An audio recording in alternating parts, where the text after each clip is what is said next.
This is happening right here in Colorado. Jim, CU Denver is home to the National Center for Media Forensics. Researchers here are analyzing those videos for authenticity and trying to learn more about the people who made them. The haunting image of a journalist kneeling at the hands of an ISIS terrorist is disturbing at least. At most, it gives us some insight into how sophisticated the group is. We can see the microphones that are used in the stand-up. Jeff Smith is an expert at analyzing media. He's the associate director of the CU Denver National Center of Forensic Media. He says the video can tell us several things. It exemplifies skilled planning and a premeditated nature to carrying out this message to America. It can also tell us something surprising about what are said to be the beheadings of journalists James Foley and Steve Sotloff. What's most interesting is that the actual beheading that takes place in the videos, in both of them, are staged. However, the bodies shown later on in the video are real. Smith says the production value is of high quality. There was likely a director and the use of several cameras and editing equipment. I've not seen a video made by terrorists of this quality, but I don't think that our government has either. Analyzing these videos might provide clues about other captives. Can we somehow put together... So I was watching the footage released by mainstream media, in which two alleged Japanese hostages are being held captive by an ISIS member known as Jihad John, and it immediately struck me as a bogus video filmed in a studio, not only because of the very fake-looking ambient lighting, which looks nowhere near natural sunlight, but also because of a crucial detail that entirely gives away a lame studio production: the shadows. If you pay close attention to the shadows around the neck of the two alleged hostages, you will notice that they are being cast in two complete opposite directions, whereas Jihad John's shadow is being cast behind him, what definitely suggests three different light sources in the scene. Unless this footage was filmed in Tatooine or some other alien planet, this is not a real outdoor ambient lighting. Not to mention that Jihad John's squeaky clean burqa, impeccably ironed, and without a speck of dust, looks as if it had just coming out from the laundry, and for a British white guy, fully covered in black, and boiling in the desert sun, there's not a single sign of sweat on his burqa or on the hostages, for that matter. Not a single drop of sweat in their faces either. They are simply not sweating at all, considering that this footage is supposed to have been shot in the desert, and the whole life-threatening nature of the scene. What gives? But it's the blatant divergence between the shadows that screams hoax, and in my opinion proves that the whole ISIS shenanigans is a CIA Mossad Hollywood production with B actors, fake terrorists, fake beheadings and fake scenarios made up to brainwash the masses into whatever Zionist agenda is behind this farce.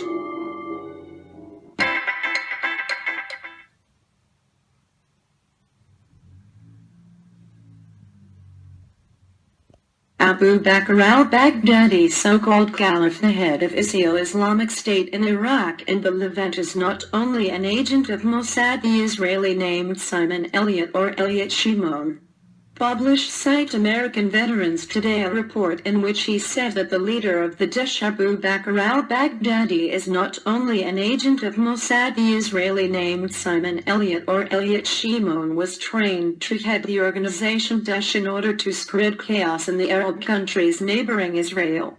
The report published by the site, the Abu Bakr al-Baghdadi, was born to Jewish parents and picked up Israeli intelligence services to get highly trained to spy, and then being planted in one of the Arab countries to assess the organization Daesh, which was published chaos throughout the Arab world and the demolition of states, which increases the chances of Israel's control over the Middle East region. Site remarks made.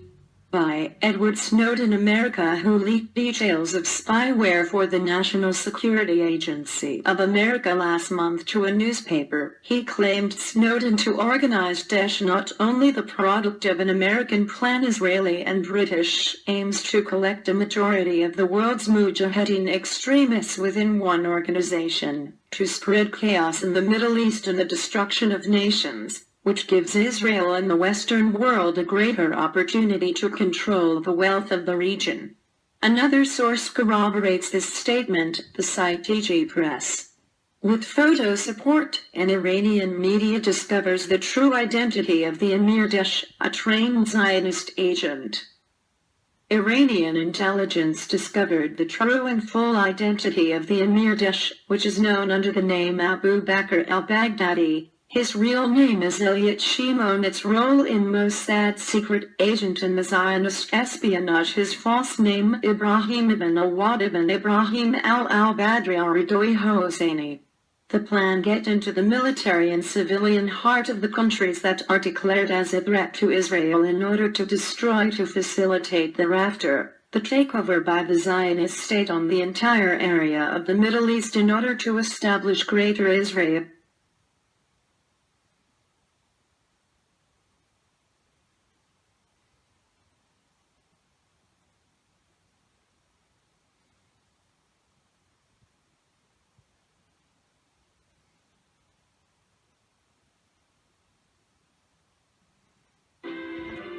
From Washington, I'm Candy Crowley. 4 more Iraqi towns have fallen to ISIS, an Islamist militia that is plowing its way through Iraq on the way to Baghdad. This as the initial group of U.S. military advisors is expected to arrive soon in Iraq. Joining me now, Senator Rand Paul, Republican from Kentucky. A rare treat to find you in town, so thanks for being here. Good morning. Looking at the situation in Iraq as it is now, what would President Paul do? I think we have to understand first how we got here, and then we have to decide as a country where we're going. I think there's chaos in the Middle East, and I think the chaos is because we've created a vacuum. Before the Iraq War, I think there was somewhat of a standoff between Sunni and Shiite, had been for maybe 1,000 years off and on. But now we have a chaotic situation, we have a vacuum. And I think one of the reasons why ISIS has been emboldened is because we've been arming their allies. We have been allied with ISIS in Syria, is because we've been arming their allies. We have been allied with ISIS in Syria. They have had a safe haven because we have been arming the rebels to keep Assad away from them, and now they go back and forth. So I think our intervention in Syria has led precisely to it may have, Senator, but when one's sitting in the Oval Office, you have to think, what do we do now? So would President Paul at this moment send U.S. advisors and say, go and see what we can do to help the Iraqi army? Would a President Paul say, I might do airstrikes? I think the first thing you'd have to do is follow the Constitution. The Constitution says that Congress decides. Here now to elaborate and lend more context, the veteran and distinguished CIA officer we met in that report, Milt Bearden. He joins us from our Washington bureau tonight. Thank you for being with us. What's at stake in the way we respond to these attacks, Mr. Bearden? Dan, I think just about everything is at stake. There is probably no more important action that the United States will take in the last 40 or 50 years than how we handle retribution and retaliation for what happened yesterday in New York and in Washington. Well, if the president should come to you and ask you, what do you think I should do, what would you tell him? I'd tell him, first off, steady as she goes. The president has the most complete backing of the American people that I've seen in 40 years of public service. He's got a Congress that is totally behind him. He's not troubled with extraneous problems. He can focus, go steady as she goes, focus on finding out who did this thing yesterday, and then dealing with it in a way that will not bring yet more troubles to us. Well, it's pretty obvious that a judgment is coalescing around the president that it was Osama bin Laden. I know we live in a country where we're often told that the first thing that comes to your mind, put it down, put the little mark in there. I feel slightly uncomfortable because I spent so many years wondering how the myth of Osama bin Laden got started. We have the Osama bin Laden who was the great war hero.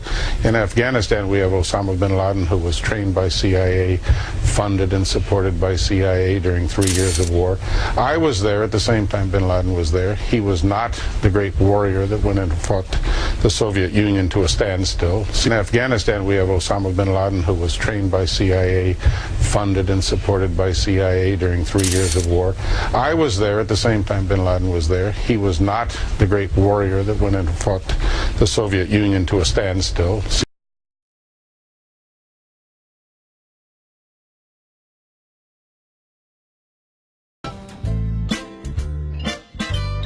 One of these things is not like the others. One of these things doesn't belong. Can you tell which thing is not like the other by the time I finish this song?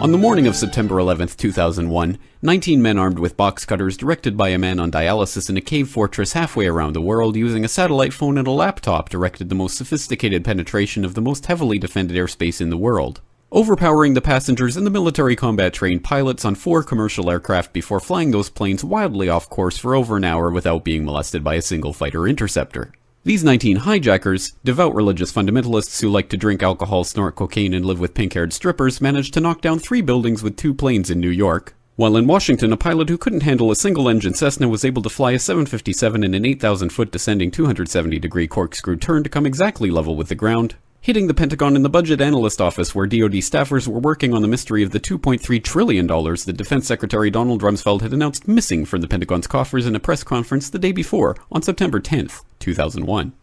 Luckily, the news anchors knew who did it within minutes. Osama bin Laden. The pundits knew within hours. Osama bin Laden. The administration knew within the day. Terrorists who committed these acts and those who harbor them.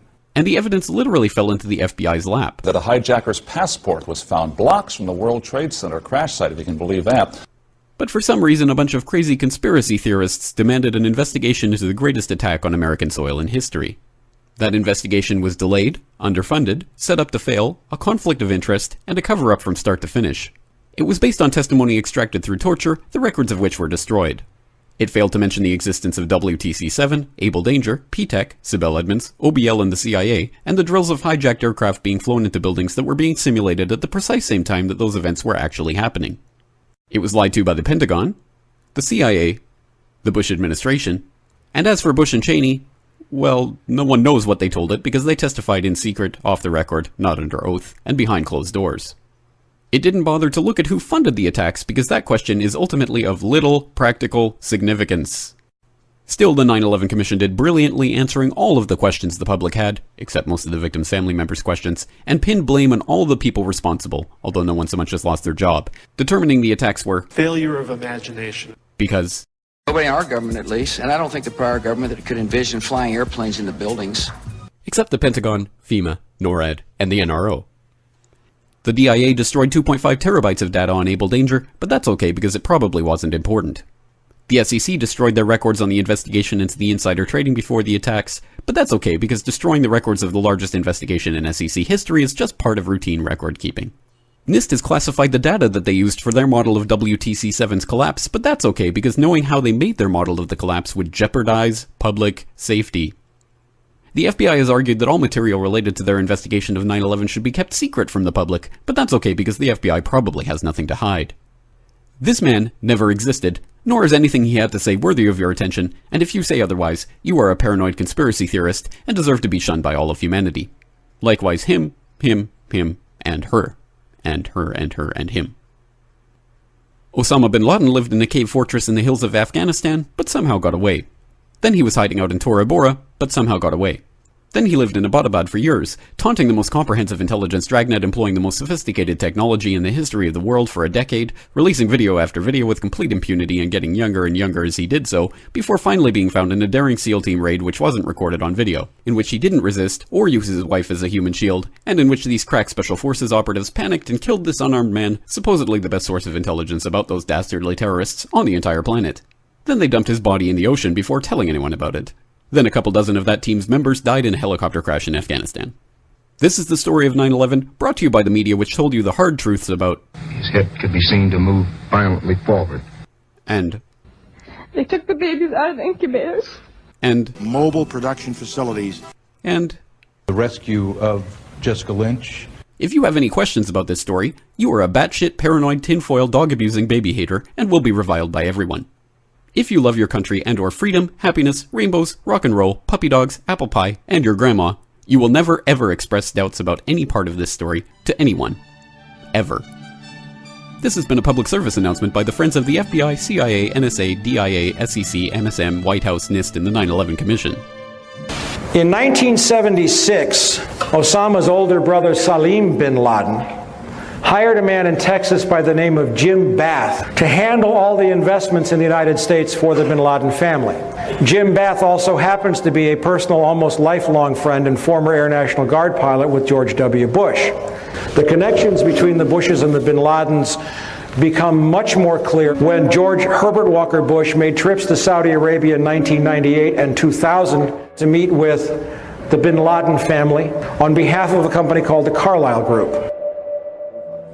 We can understand, therefore, why the Commission, under Zelikow's leadership, would have ignored all the evidence that would point to the truth, that 9/11 was a false flag operation intended to authorize the doctrines and funds needed for a new level of imperial mobilization. About 10 days after 9/11, I went through the Pentagon and I saw Secretary Rumsfeld and Deputy Secretary Wolfowitz. I went downstairs just to say hello to some of the people on the Joint Staff who used to work for me, and one of the generals called me in. He said, "Sir, you got to come in and talk to me a second." I said, "Well, you're too busy." He said, "No." He says, "We've made the decision. We're going to war with Iraq." This was on or about the 20th of September. I said, "We're going to war with Iraq. Why?" He said, "I don't know." He said, "I guess they don't know what else to do." So I said, "Well, did they find some information connecting Saddam to Al-Qaeda?" He said, No. He says, "There's nothing new that way. They just made the decision to go to war with Iraq." He said, "I guess it's like we don't know what to do about terrorists, but we've got a good military and we can take down governments." And he said, "I guess if the only tool you have is a hammer, every problem has to look like a nail." So I came back to see him a few weeks later, and by that time we were bombing in Afghanistan. I said, "Are we still going to war with Iraq?" And he said, "Oh, it's worse than that." He said, he reached over on his desk, he picked up a piece of paper, he said, I just got this down from upstairs, meaning the Secretary of Defense's office today, and he said, "This is a memo that describes how we're going to take out 7 countries in 5 years, starting with Iraq and then Syria, Lebanon, Libya, Somalia, Sudan, and finishing off Iran." The truth is about the Middle East is, had there been no oil there, it would be like Africa. Nobody is threatening to intervene in Africa. The problem is the opposite. We keep asking for people to intervene and stop it. And there's no question that the presence of petroleum throughout the region has sparked great power involvement. Whether that was the specific motivation for the coup or not, I can't tell you, but there's always been this attitude that somehow we could intervene and use force in the region.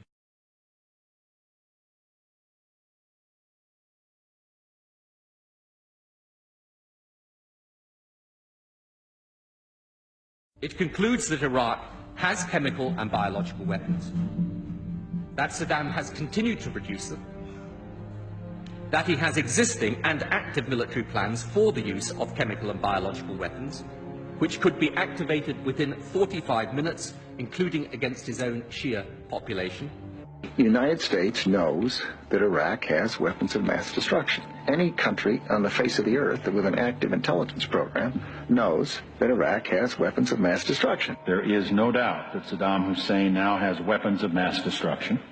There is no doubt that he is amassing them to use against our friends, against our allies, and against us. The choice is his. And if he does not disarm, the United States of America will lead a coalition and disarm him in the name of peace.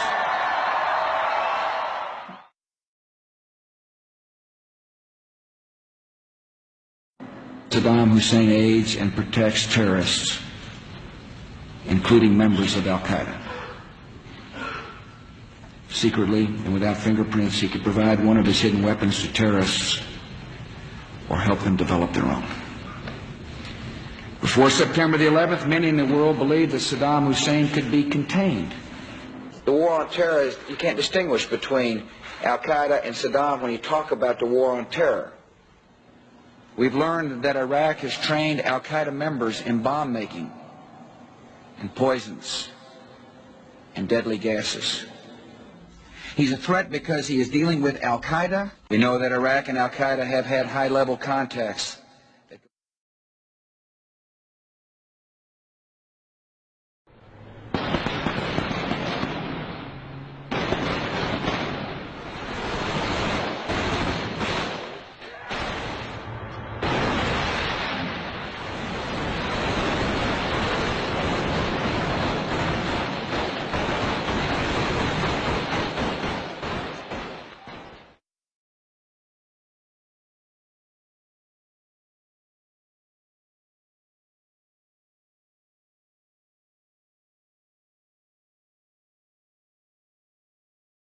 He has not developed any significant capability with respect to weapons of mass destruction. He is unable to project conventional power against his neighbors. We are able to keep arms from him. His military forces have not been rebuilt.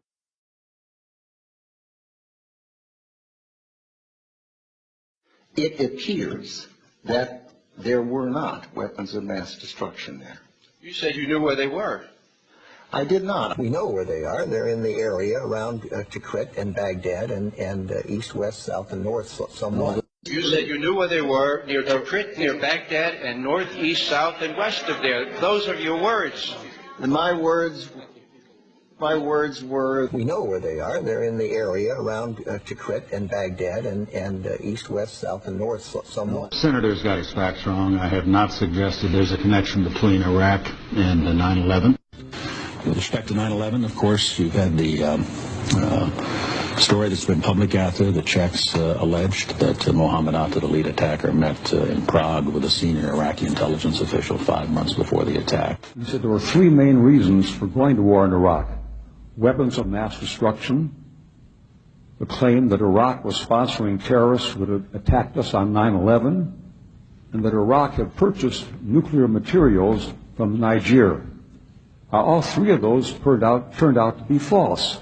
First, just if I might correct a misperception, I don't think we ever said, at least I know I didn't say, that there was a direct connection between September the 11th and Saddam Hussein. Saddam Hussein aids and protects terrorists, including members of Al-Qaeda. You have said in the past that it was, quote, pretty well confirmed. No, I never said that. Okay. I think that is... No, absolutely not. What I said was, it's been pretty well confirmed that he did go to Prague and he did meet with a senior official of the Iraqi intelligence service. Well, let me just ask you this. If they did not have these weapons of mass destruction, though, granted, all of that is true, why then did they pose an immediate threat to us, to this country? You and a few other critics are the only people I've heard use the phrase immediate threat.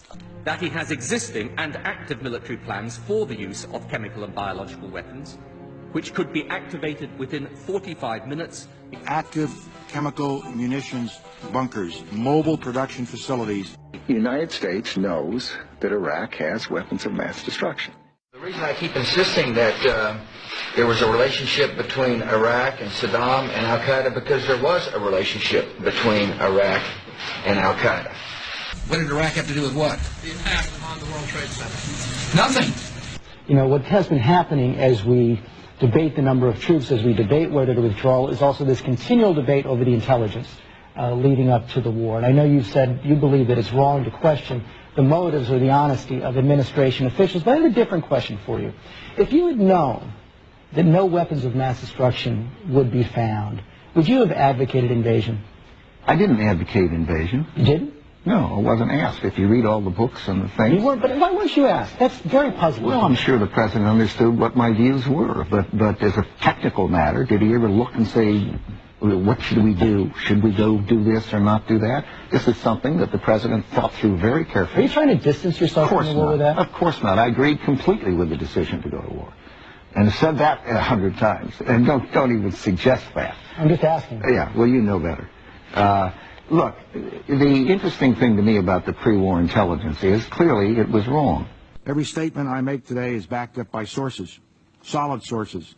These are not assertions. But would you have been for an invasion if we had known that? The answer is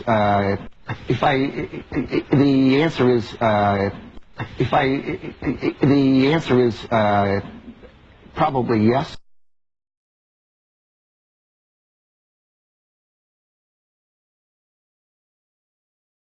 When it comes to who else knew the American public was being lied to about Iraq, one Democratic senator now says you can add the entire Intelligence Committee to the list. Dick Durbin of Illinois making the amazing claim on the floor of the Senate that while he and perhaps the 16 other members of that Intelligence Committee knew the administration was misleading the American public, he, perhaps they, kept quiet about it because due to his position on the committee, he had been sworn to secrecy. A few hundred feet away from here, in a closed room, carefully guarded, the Intelligence Committee was meeting on a daily basis for top secret briefings about the information we were receiving, and the information we had in the Intelligence Committee was not the same information being given to the American people. I couldn't believe it. Members of this administration were in active, heated debate over whether aluminum tubes really meant that the Iraqis were developing nuclear weapons. Some within the administration saying, of course not. It's not the same kind of aluminum tube. At the same time that members of the administration were telling the American people to be fearful of mushroom-shaped clouds. I was angry about it. Frankly, I couldn't do much about it. Because you see, in the Intelligence Committee, we're sworn to secrecy. We can't walk outside the door and say, the statement made yesterday by the White House is in direct contradiction to classified information that's being given to this Congress. We can't do that. We couldn't make those statements. And so in my frustration, I sat here on the floor of the Senate and listened to this heated debate about invading Iraq, thinking the American people are being misled. They're not being told the truth. The information in there drawn from fact. You could find bits and pieces of fact throughout, but framed, articulated, crafted to convince someone of what? Well, of things that weren't true. Things that weren't true. 911, Al-Qaeda related to Saddam Hussein, possibly some involvement there. The very things that a year later, President Bush himself denies and feigns his surprise. I don't know why everybody thinks that. Well, I worked in a place where they concentrated on preparing this storyline. In this book of mine here, the prosecution of George W. President Obama and British Prime Minister Gordon today calling for a new world order to tackle our global economic crisis. We have before us the opportunity to forge for ourselves and for future generations a new world order, a world where the rule of law, not the law of the jungle, governs the conduct of nations. When we are successful, and we will be, we have a real chance at this new world order, an order in which a credible United Nations can use its peacekeeping role to fulfill the promise and vision of the UN's founders. There's a need for a new world order, but it has different characteristics in different parts of the world. The affirmative task we have now is to actually create a new world order. A world in which there is the very real prospect of a new world order. It's about the future of Europe and a new world order. After 1989, President Bush said, and it's a phrase that I often use myself, that we needed a new world order.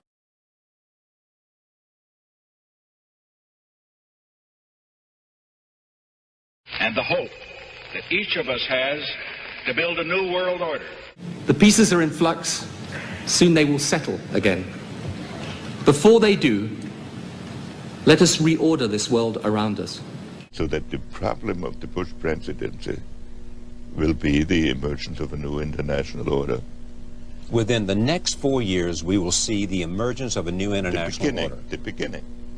of a new international order. But today, with Asia already outproducing Europe, India and China are clearly becoming part of our new order. So, in conclusion, ladies and gentlemen, a new world is emerging. It is a new world order with significantly different and radically new challenges. I think his task will be to develop an overall strategy for America in this period when really a new world order can be created. It's a great opportunity. It isn't just a crisis. That this crisis, in the way that has developed, will require some kind of world governance. Good evening, everybody. President Obama and British Prime Minister Gordon today calling for a new world order to tackle our global economic crisis. And the president outlined his vision of a new world order in which the U.S. would participate fully. We've got to give them a stake in creating the kind of world order that I think all of us would like to see. So I see a world order in the future with a multipolar world order. I think a new world order is emerging, and with it the foundations of a new and progressive era of international cooperation. We have resolved that from today we will together manage the process of globalization to secure responsibility from all and fairness to all. And one of the ways it will drive the change is through global governance and global agreements. But in a globalized economy, we are going to have to take global responsibilities, and there is going to have to be some semblance of global governance. Never before has a new world order had to be assembled from so many different perceptions or on so global a scale. Nor has any previous order had to combine the attributes of the historic balance of power system with global democratic opinion and the exploding technology of the contemporary period. There also exists an extraordinary opportunity to form for the first time in history a truly global society. Well, during the conflict with Saddam Hussein, which he handled so superbly in a short-term sense, but he kept talking about a new world order. And then President Bush, at the end of that war, promised he would give 4 graduation addresses, 4 commencement addresses, describing that new world order and what America's role was going to be in it. It turned out he gave one of those addresses and canceled the other 3 and talked about something else. That's because they weren't ready yet. That in fact we're all going to have to give up a little bit of our sovereignty in order to make the world work. And I strongly believe India will be a central actor in the new world order. And this present window of opportunity during which a truly peaceful and interdependent world order might be built will not be here for too long.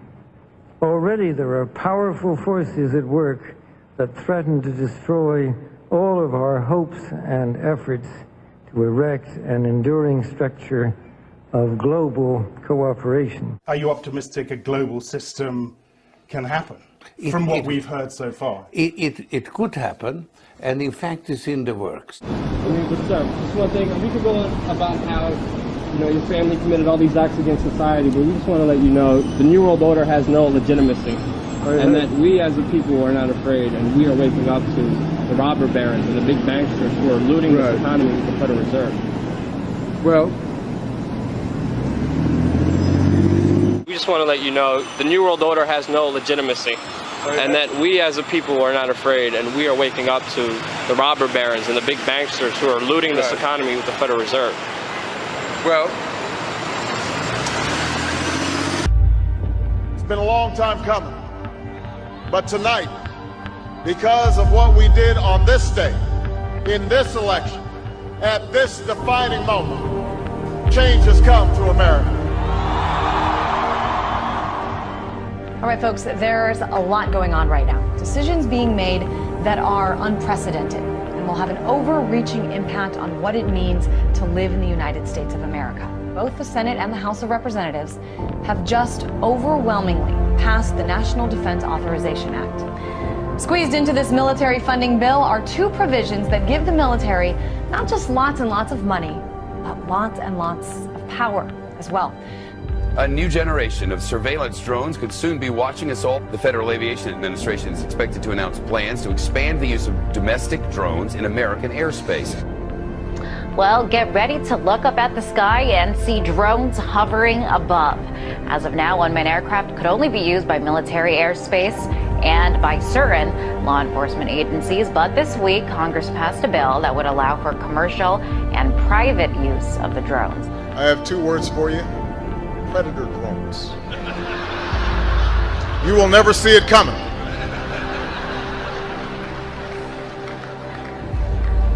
You think I'm joking? For shopping and dining over Thanksgiving and maybe watching some football games, big government Republicans and Democrats were busy shredding the last vestiges of the Constitution. Senators John McCain and Carl Levin want to enact a law that would declare the entire United States of America a battlefield for the military. They're talking about inserting the Army into domestic law enforcement. Senator Lindsey Graham, who supports this bill, says, quote, "The homeland is part of the battlefield, and people can be held without trial, whether an American citizen or not." The Department of Homeland Security buying ammunition, now looking to purchase another 21 million rounds of ammunition. This in addition, of course, to the 1.6 billion rounds that Homeland Security has bought in just the past 10 months. Now, to put all of this in perspective, the military used approximately 70 million rounds each year of the Iraq War. 70 million rounds in a war. If you look at what the Department of Homeland Security has been purchasing over the last year, it comes out to like 1.6 billion rounds of ammunition, more than 7,000 fully automatic assault weapons, 2,700 MRAP type vehicles, and now drones. Those are instruments of war.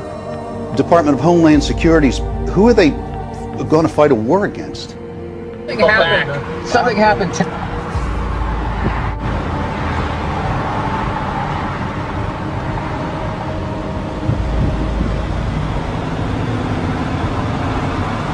Robert Whitaker, the tactical supervisor for El Paso SRT for Homeland Security Investigations. Well, we have our big vehicle out here. It's an armored vehicle. It's an MRAP vehicle. It's mine resistant, ambush protected. That's what it stands for. This is what we use to deliver our team to high-risk warrant services. The affirmative task we have now is to actually create a new world order. Important breaking news out of Boston: a pair of bombings rocked the finish line at the historic Boston Marathon. It was never meant that we would have this gigantic police force from the federal government. I mean, we had martial law up there, FBI and all these agents coming in, closing things down, going to people's houses. Do we close down cities because there's 10 murders over the weekend in Chicago? We don't do that. But here we close down a whole city, not even allowed to go to a baseball game. I mean, I think it's very, very scary when I look at some of those pictures. The military likes to perform war games, so that's why we're seeing military on the streets practicing. They are actually practicing. The tanks that we see on the streets and the National Guard patrolling neighborhoods and the practices that they're doing with our local police department, this is all in preparation for martial law, so that when they do actually lock down the country, they've got everything secured. But I think what we're starting to see, for anybody who is objective at all, is we're seeing a totalitarian system now unveil itself. And ever since essentially 9/11 happened, it's been more and more of these draconian measures that are leading us right down the road to martial law. Particularly to hear President Obama claim the power to keep people in prison indefinitely with no charges against them, no conviction, no sentence, just imprisonment. It's particularly stunning to hear him make that claim in the middle of a speech that was all about the rule of law. This last week, the U.S. Congress passed a bill which repeals classic comitatus, which means that we have now institutionalized and codified martial law. Right now, the battle against terrorism involves all of us. Everybody in this country is a potential terrorist. We don't even understand freedom anymore. We are a country that is headed towards socialism, totalitarianism, beyond your wildest imagination. I have to tell you, I'm doing a story tonight that I wanted to debunk these FEMA camps. I'm tired of hearing. You know about them? Sure. I'm tired of hearing. I wanted to debunk them. Well, we've now for several days done research on them. I can't debunk them. I don't know anything about them. It is our government. If you trust our government, it's fine.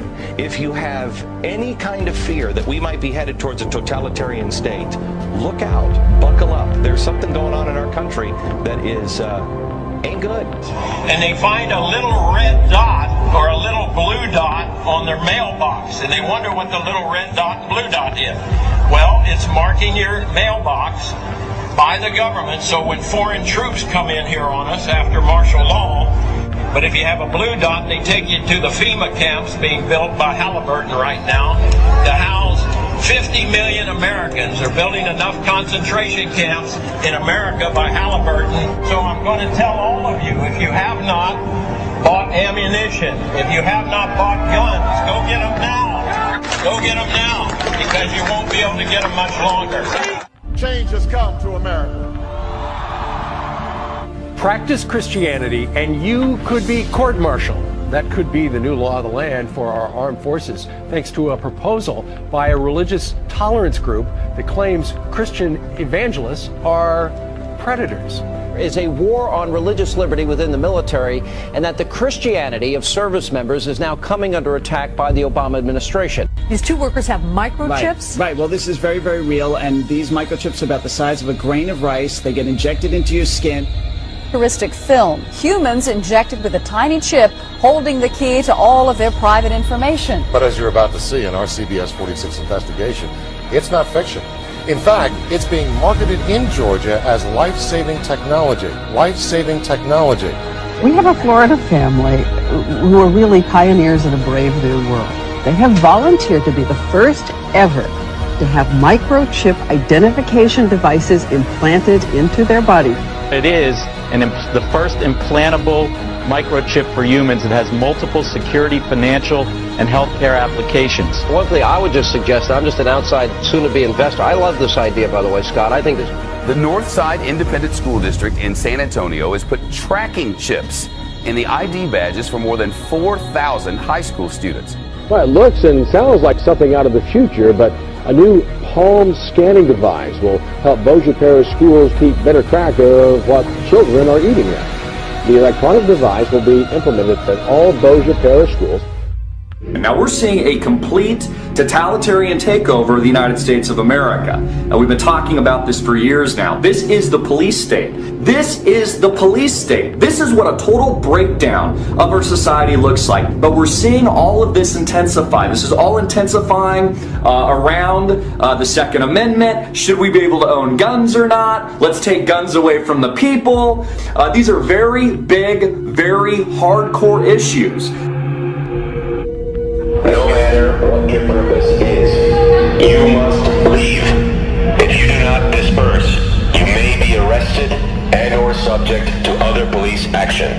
The use of riot control agents and or less lethal munitions, which could cause risk of injury to those who...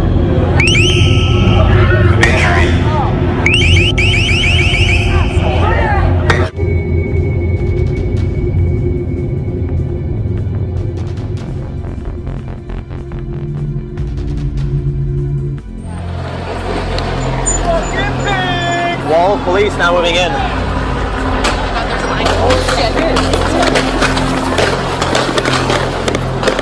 American, every person on United States soil or international soil can be deemed as a terrorist. If they have really any reason to want to detain you, they don't need to acknowledge your Fourth Amendment rights. It's what supported things like the Patriot Act and now the NDAA and the ever-encroaching police state. By order of the City of Pittsburgh Chief Police, I hereby declare this to be an unlawful assembly. I order all those assembled to immediately disperse.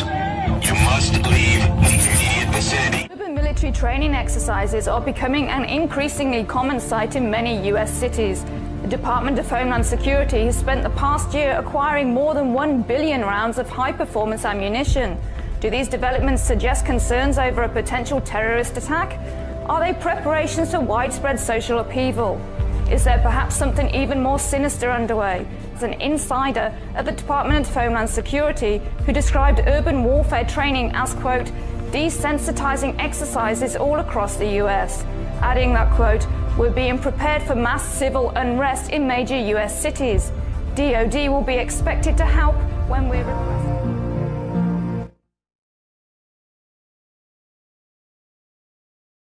Around the world by a monolithic and ruthless conspiracy that relies primarily on covert means for expanding its sphere of influence. It is a system which has conscripted vast human and material resources into the building of a tightly knit, highly efficient machine that combines military, diplomatic, intelligence, economic, scientific, and political operations. Its preparations are concealed, not published. Its mistakes are buried, not headlined. Its dissenters are silenced, not praised. Americans, mobilize. Stand together, stand tall. Tell the government you're mad as hell. No longer cooperate with the government. Do not accept the national ID card. Do everything in your power to restore freedom and your individuality back to America. Stop being a country run by the institutions for the institutions. Let's go back to we the people, by the people, for the people, as opposed to we the institution, by the institution, for the institution. Stop being scared. We have to stand up and do what's necessary to take back, to stop these bankers, these elite, this government full of lies, congressmen full of liars. As Iraq veterans against the war, we are resisting an occupation we once risked our lives for. We swore to support and defend the Constitution of the United States of America, but we found out the hard way that the greatest enemies of the Constitution are not to be found in the sands of some far-off land, but rather right here at home. When injustice becomes law, resistance becomes duty. It is time we start meeting oppression with resistance. They cannot stop us. Humanity marches on. The utmost manifestation of love and devotion to America is today, as it always has been, resistance of tyranny. Resist we must, and resist we will. We will not be silent. We will not obey. We will not let our government destroy our humanity. We will not wait another moment in fear to stand up for what we know to be right.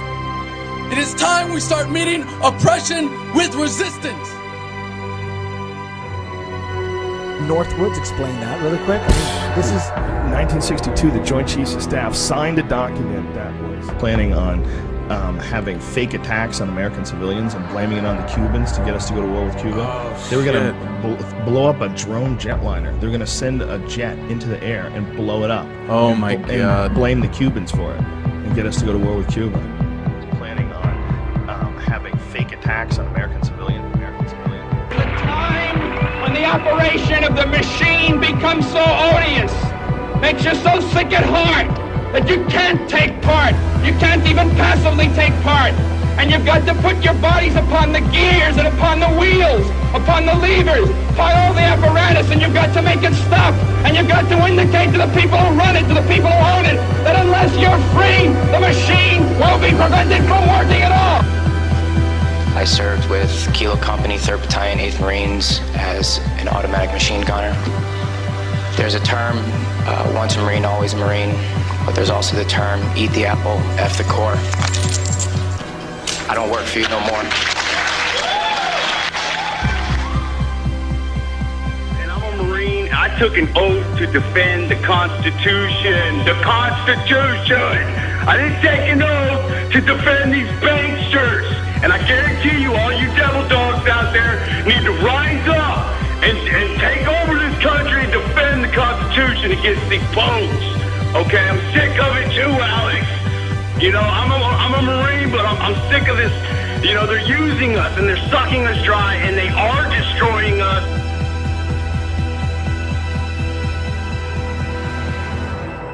People should not be afraid of their governments. Governments should be afraid of their people.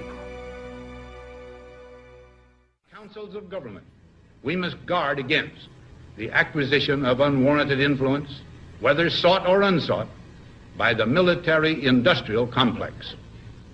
The potential for the disastrous rise of misplaced power exists, and will persist.